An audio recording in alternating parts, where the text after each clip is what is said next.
La fête de Noël nous rappelle la nativité, la naissance de Christ.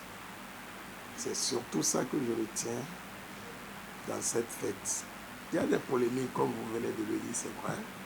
Ceux qui croient que Christ n'est pas né un 25 décembre, d'autres qui pensent que c'est un 7 janvier. Et ce qui me réjouit, c'est que les uns et les autres s'accordent sur une chose. Jésus est né, c'est déjà bon. Et comme l'apôtre Paul a dit, nous n'allons pas discuter autour des dates, des jours. Paul a dit de ne pas discuter autour des jours. Donc, je voudrais d'abord bénir le Seigneur de ce que tout le monde sait l'importance de la naissance de Christ. Vous avez vu l'évolution du peuple de Dieu qui a connu des étapes importantes. Mais tout évoluait vers un seul événement. Depuis la naissance, depuis la création d'Adam, tout ce qui s'est passé, que ce soit avant la loi, que ce soit pendant la loi, tout convergeait vers un seul événement qui est la naissance de Christ. Parce que c'est Christ qui est l'accomplissement de la loi. C'est Christ qui est l'accomplissement de tout. Le roi Akaz avait reçu des attaques et Dieu lui avait donné des consignes pour remporter la victoire. Mais tellement il avait peur, voyant les menaces de ses ennemis, il n'avait plus respecté les consignes de Dieu. Et c'est là où Dieu s'est saisi du prophète Isaïe pour faire l'annonce de la naissance de Christ. Mais ouvertement dans Isaïe au chapitre 7, nous avons vu maintenant, après la désobéissance d'Akaz, Dieu pouvait dire au verset 14, « C'est pourquoi le Seigneur lui-même vous donnera un signe. Voici, la jeune fille deviendra enceinte. Elle enfantera un fils et elle lui donnera le nom d'Emmanuel. » La première fois, pendant que Dieu parlait dans Genèse au chapitre 3, verset 15, de la postérité de la femme, personne n'avait compris de quoi cela pouvait être.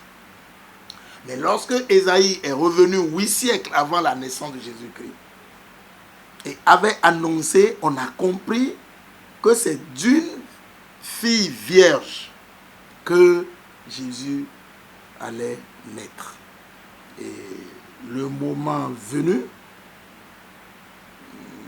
quand Isaïe a annoncé ça, après, il a donné maintenant la mission qu'il viendra accomplir. Et c'est pour cela dans Isaïe au chapitre 9, le verset 6, dans certaines versions, ils vont voir ça au verset 5, mais dans la version d'Arbi, je lis au verset 6, il dit « Car un enfant nous est né, un fils nous a été donné, et le gouvernement sera sur son épaule. Et on appellera son nom merveilleux, conseiller, Dieu fort, Père du siècle, Prince de la paix. » 5 noms forts. La naissance de Jésus est l'espoir de l'humanité. Et c'est pour cela que nous célébrons la fête de la Noël. La naissance de Jésus est l'espoir de l'humanité. Avant lui, il n'y avait pas d'espoir. Il était né enfant, il a grandi fils, il est devenu la solution pour l'humanité.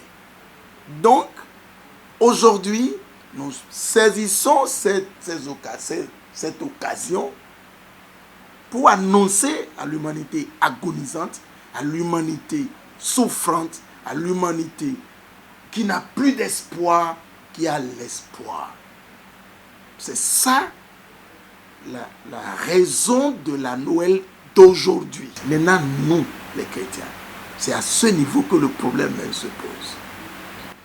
Est-ce que nous devons fêter la Noël parce que maintenant c'est une fête, nous devons nous habiller de nos belles tenues, nous devons manger, nous devons sortir, aller à la plage, se réjouir. Est-ce que c'est le moment de s'égayer? Je ne pense pas. Je ne pense pas. Comme je viens de le dire, c'est le moment où le corps de Christ, qui est la représentation de Dieu sur la terre, de Christ sur la terre, va se lever pour crier dans tous les sens, pour apporter la bonne nouvelle à l'humanité.